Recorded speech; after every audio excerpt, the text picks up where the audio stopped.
CBS Sports HQ presented by Shell. It is championship weekend, and we have made it to this point. It's very sad, but look, we've got a lot of great games coming up. Kansas State against TCU. With the win, TCU is in. With a loss, some people think Kansas State, by the way, should be favored in this game. We'll talk about that in just a second. Can they still make it into the playoff? They would be the first non-OU team from the Big 12 to make it into the playoff, and whoever wins the ACC championship is still not going to make it. So let's get picks in this game, starting with the Big 12 championship here.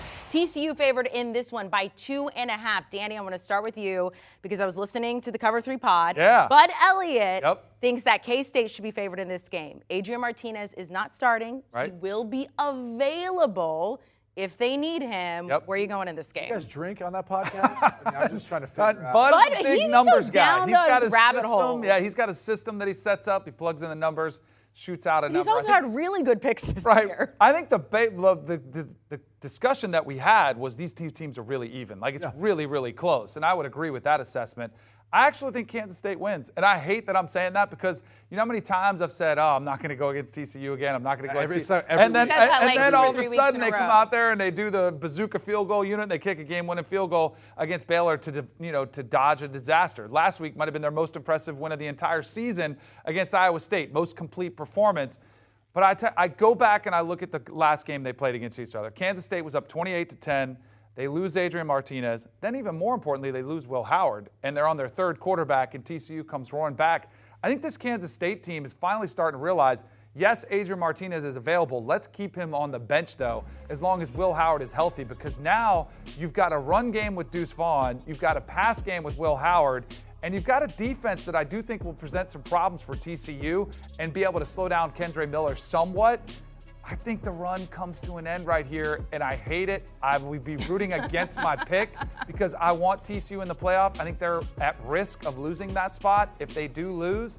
But I'll go ahead and take Kansas State in the points here, and I also think the run comes to an end here for Sonny Dykes, the king of cover. Yeah, 9-2-1 against the spread this season. He is the king of the cover. Look, this team has the feeling of being a team of destiny to me. Every time people question them, they step up. And I know. Danny. and look, they're getting healthier. Kendre Miller, who you see right there, he came back last week. Darius Davis, their wide receiver and returner, also came back last week. And then Quentin Johnston, who missed last week, their leading receiver, one of the best in college football, he's slated to be back for this game, which is obviously a huge get for Max Duggan. But you also have to look at the defensive improvements for TCU.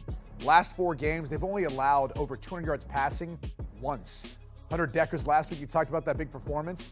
He's been one of the more prolific passers. 100 yards passing, you got an interception from him. They've been phenomenal so far. And Xavier Richardson, who's one of the top receivers in all college football, held him to 2 catches.